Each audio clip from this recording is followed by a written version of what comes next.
Bonjour et bon réveil, nous sommes le mardi 8 octobre, il se passionne pour des domaines aussi divers que l'entreprise, les retraites, la pensée économique, l'islam ou l'hypnose. Jean-Jacques Walter est notre grand témoin ce matin. Bonjour Jean-Jacques Walter. Bonjour. Il y a beaucoup de sujets que j'aimerais aborder avec vous ce matin, puis alors des sujets qui ne sont pas forcément connus nécessairement du grand public. Parce qu'il y avait une chose que j'ignorais de vous, c'est que vous êtes spécialiste par exemple des questions d'hypnose, vous avez un diplôme pour cela, on va le voir dans votre portrait, quoique je ne sais même pas si Marion Duchesne aborde la question. On parlera de l'islam vu sous l'angle de l'hypnose et de votre expérience que vous avez de ces questions-là, parce que vous achevez en ce moment, outre cette question, un doctorat en islamologie. Le 6 décembre prochain, vous présenterez votre thèse, une thèse sur l'analyse des données textuelles appliquées au Coran, une thèse qui démontre un certain nombre de choses dont vous allez nous parler liées aux écritures de l'islam.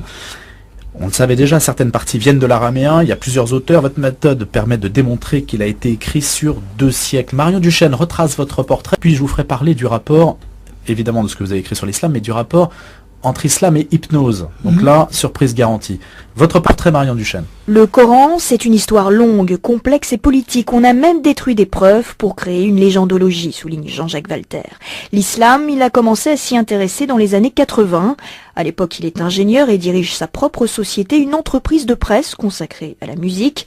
Car l'ancien élève de l'école des mines est un libéral dans l'âme. Les libéraux sont les créateurs de richesses, répète-t-il. C'est sans doute ce goût pour la liberté qui a poussé Jean-Jacques Walter à se pencher sur les machines totalitaires.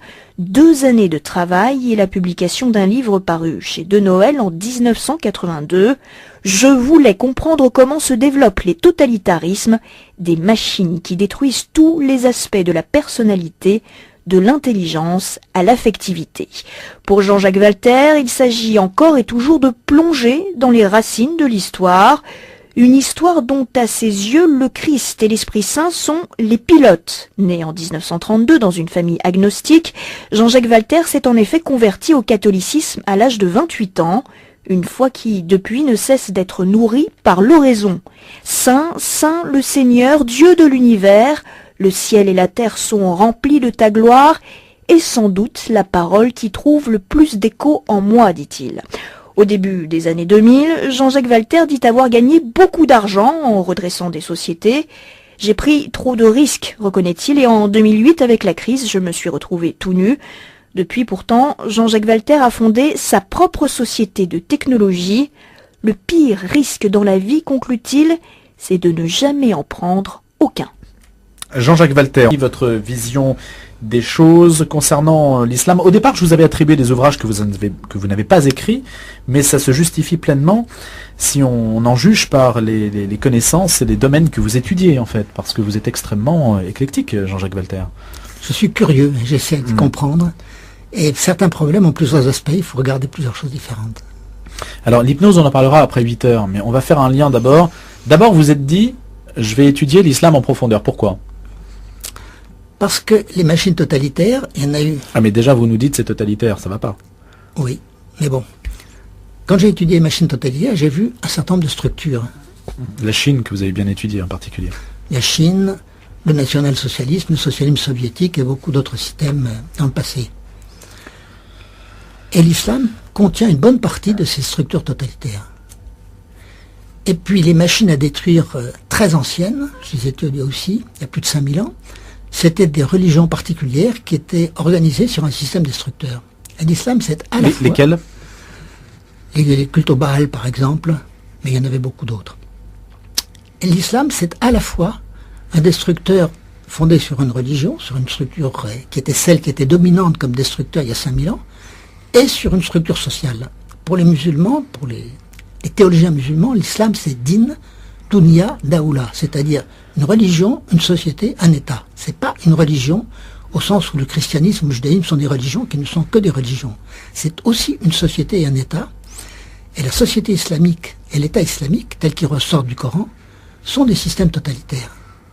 Mais alors, Jean-Jacques Walter, avant d'entrer dans cet aspect qui est quand même assez polémique, qui ne sera pas forcément le cœur de notre propos tout à l'heure, vous faites un doctorat en islamologie à l'université de Toulouse.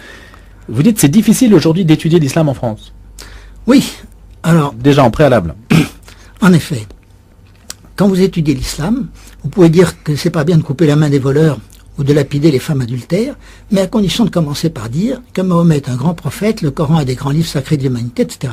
Si vous dites pas ça, vous êtes traité d'islamophobe, de nazi, de raciste, de tas de choses. J'ai pas pu trouver une université à Paris qui accepte un sujet qui consistait à contester l'histoire de l'islam telle qu'elle est racontée. J'ai fini par en trouver une à Bordeaux. Enfin, simplement l'examen critique, scientifique, c'est tout. Oui, mais un examen critique dont on voit bien où il débouche. À Bordeaux, j'avais un directeur d'école doctorale qui a accepté ce thème, qui est mort d'un cancer l'année dernière, et j'ai été viré de l'université de Bordeaux. D'après ce qui m'a été dit par des professeurs qui ont fait une enquête, ce serait Juppé, qui étant très ami avec l'imam de Bordeaux, a demandé aux doyens de ne pas prendre de thèse qui pourrait chagriner des musulmans. On y revient, Jean-Jacques Walter, juste après 8h. Vous restez avec nous, vous êtes notre grand témoin ce matin jusqu'à 8h30. L'autre casquette, si je puis dire, Jean-Jacques Walter, ce sont les études que vous menez en ce moment sur l'islam. Vous faites un doctorat en islamologie sous le patronage de Marie-Thérèse Urvois, qui est la directrice de votre thèse, qui est une personne tout à fait réputée en matière de connaissance de l'islam. Vous nous disiez à l'instant, chose assez incroyable, que le maire de Bordeaux était intervenu pour que les thèses qui sont faites en ce moment sur l'islam ne soient pas déplaisantes en quelque sorte, ne chagrinent pas les musulmans, donc que l'approche critique soit quelque peu nuancée. C'est ce qui m'a été dit, je ne l'ai pas vérifié directement. Ce sont des professeurs qui ont fait une enquête pour savoir pourquoi l'université de Bordeaux m'avait exclu, sans regarder la thèse d'ailleurs, ce qui m'a pas beaucoup gêné puisque j'étais à Toulouse aussitôt. Il semblerait qu'effectivement... À Toulouse, on est plus ouvert apparemment. Ça ne vaut pas que pour les avions. Bah, peut-être, oui. Bordeaux avait été choisi d'abord pour les avions. Oui, c'est Toulouse finalement qui en a hérité. Eh ben, c'est la thèse suivra les avions. La thèse en question, ça consiste à utiliser des méthodes qui ont été développées, des méthodes mathématiques depuis une cinquantaine d'années. Au début, c'était pour décrypter des messages secrets allemands. Aujourd'hui, on l'utilise pour le cryptage et le décryptage. On l'utilise pour condenser des images en télévision, en photo, etc. C'est un traitement général des codes. Et un texte, c'est un code qui permet de remplacer une parole par un certain nombre de signes. On peut appliquer ces méthodes. Ça permet de reconnaître, on donne une page en disant de qui elle est, on peut savoir s'il est de Hugo ou s'il est de Dumas. Ça permet de dater à 10 ans près un texte d'Hugo. C'est une sorte de scanner scientifique pour dater et identifier l'origine du texte. Identifier l'auteur, dater, et reconnaître si un texte a été écrit, par exemple en français, ou si c'est une traduction en français par un traducteur professionnel d'un texte écrit dans une autre langue. On peut appliquer ces méthodes au Coran. La conclusion, c'est qu'il n'y a non pas un auteur. Y compris avec l'écriture arabe. Bien entendu. Ouais. C'est une question de fréquence de lettres, de couple de lettres, etc. Il n'y a pas un auteur, il y en a au moins 30, probablement plus.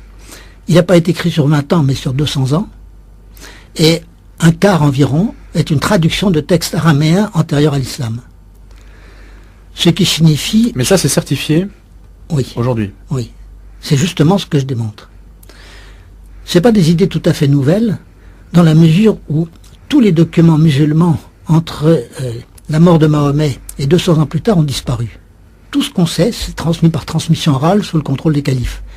Donc c'est assez incertain, et c'est d'autant plus étrange et suspect que dans la même région du monde, et sur la même période, les textes qui étaient dans une autre langue que l'arabe, les textes en grec, en latin, en géorgien, en araméen, etc., n'ont pas disparu.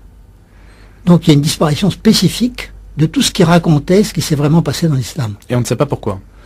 Alors, on prétend que ce sont les aléas de la guerre, mais pourquoi est-ce que les aléas de la guerre ont porté sur les textes arabes, qui étaient beaucoup plus nombreux que sur les textes en araméen, en hébreu, en copte, etc. Pas de réponse. Pas de réponse. En fait, je pense que le Coran a été créé en 200 ans par approximation successive, sous l'égide des califes, pour servir d'armature à un système qui est, comme le disent les musulmans eux-mêmes, une société, un État et une religion. La religion intervient comme justification de la société et de l'État. Mais évidemment, si vous dites cela, c'est une bombe, puisque ça veut dire que ce n'est pas la parole incréée de bien entendu d'Allah. Mais ça veut dire aussi que qu'un certain nombre de scientifiques disent depuis maintenant 80 ans, quelquefois plus, c'est pas nouveau. Ce qui est nouveau, c'est la preuve. Avant, on n'avait pas la preuve. On avait des preuves qui étaient moins formelles. Le père Édouard-Marie Gallet a beaucoup étudié ces questions-là. Oui, alors ce qu'il a fait, c'est de reprendre des textes qu'on a retrouvés justement en araméen, en géorgien, en arménien, etc., qui sont de l'époque de Mahomet, et qui sont donc beaucoup plus fiables. Alors ce sont quelquefois 2 lignes, quelquefois une demi-page, perdues dans des bouquins de 200 ou 300 pages, des incidentes. Mais à partir de là, on se fait un autre portrait de la naissance de l'islam. Mahomet n'était pas du tout un prophète, c'était un général. Il a fait un peu comme Lénine, c'est-à-dire qu'il s'est servi d'une idéologie existante pour motiver ses troupes. Et la motivation par l'idéologie est beaucoup plus efficace que la motivation par le butin, bien qu'elle puisse se combiner. Sa théologie initiale était celle d'un groupe qu'on appelle les Nazaréens, une secte judéo-chrétienne, dont on retrouve d'ailleurs beaucoup d'éléments dans l'islam d'aujourd'hui, et qui prévoyait notamment que quand ils auraient conquis Jérusalem, rebâti le temple et fait un passage au désert, le Christ arriverait du ciel, où il était mis en réserve, prendrait la direction des armées et conquérait le monde. Ils ont fait tout ça, mais ça ne s'est pas produit. Donc il a fallu changer quelque chose, et ils ont modifié. Sauf que Mahomet est mort avant de prendre Jérusalem. Oui. Semble-t-il, hein 632, avant la prise de Jérusalem. Alors c'est pas tout à fait sûr. C'est ce que disent les musulmans, mais des textes de l'époque disent qu'il n'est pas mort en 32, mais qu'il est mort en 34, après avoir pris Jérusalem, assassiné à Jérusalem par des musulmans, par des judéo-nazaréens, des juifs. Des juifs, oui. Pas des judéo-nazaréens, des juifs. Des juifs. Bref. Ces textes-là, en tout cas, datent de l'époque de Mahomet, alors que ce qu'en disent les musulmans, ça date de 200 ans après. Mais quoi qu'il en soit, la démonstration de Galèze, c'est que l'islam primitif, c'était l'utilisation d'une théologie préexistante pour motiver des troupes afin de partir à la conquête du monde. Et au bout de 15 ans, ils se sont aperçus, 15 ans après la mort de Mahomet, que le Christ ne reviendrait pas. Bien qu'ils aient... Donc, ils ont changé tout ce qu'il fallait pour qu'on puisse maintenir la conquête sans avoir à renoncer à une conquête faite pour de mauvaises raisons. Quel écho cette thèse reçoit-elle auprès des spécialistes de l'islam? Un écho mitigé dans la mesure où M. Galèze, il est à certains égards génial, mais il va trop loin. Il dit des choses qu'il appuie parfaitement. Et puis d'autres qui sont plus discutables sur le culte de Marie ou des choses comme ça. Et dans le système universitaire, si vous dites 100 choses exactes et une inexacte, on vous considère comme non fiable. Et malheureusement, il a dit sur des points tout à fait secondaires des choses mal argumentées, alors que sur les points principaux, il était très bien argumenté. Donc ces thèses sont... on ne peut pas les éviter, parce qu'elles sont trop bien argumentées, mais elles choquent un certain nombre de gens. En tout cas, le grand public n'est pas du tout au fait de ces questions-là, parce que je ne sais même pas s'il en a fait un ouvrage d'ailleurs. Il en a fait un ouvrage qui est très difficile à lire, il fait 1000 pages, voilà. 1600 références. Enfin, on peut dire qu'il n'a pas fait d'ouvrage pour le grand public. Il a publié une thèse extrêmement complexe sur ces questions liées aux origines de l'islam, dont on parle finalement très très peu, Jean-Jacques Walter. Donc c'est toujours intéressant de s'attaquer à l'histoire, au fondement historique, puisque le Christ des origines ne pose pas tellement de problèmes aujourd'hui aux historiens. Non, pour une autre raison, c'est que pendant très longtemps, les chrétiens ont été martyrisés, ils n'avaient pas de pouvoir politique, et donc il n'y avait pas la possibilité de truquer les documents, l'ensemble des documents. Alors que l'islam, dès l'origine, a été un pouvoir politique, et a pu trafiquer les documents comme l'aurait fait un régime communiste. Ou n'importe quel autre régime. N'importe quel autre régime totalitaire. Jean-Jacques Walter. Votre thèse donc va paraître bientôt. C'est une étude avec les moyens mathématiques de la structure du Coran, pour montrer qu'il y a plusieurs auteurs et qu'une partie vient de l'araméen et que ça a été fait sur 200 ans. Merci beaucoup Jean-Jacques Walter et à bientôt. Merci d'avoir été avec nous ce matin. Merci.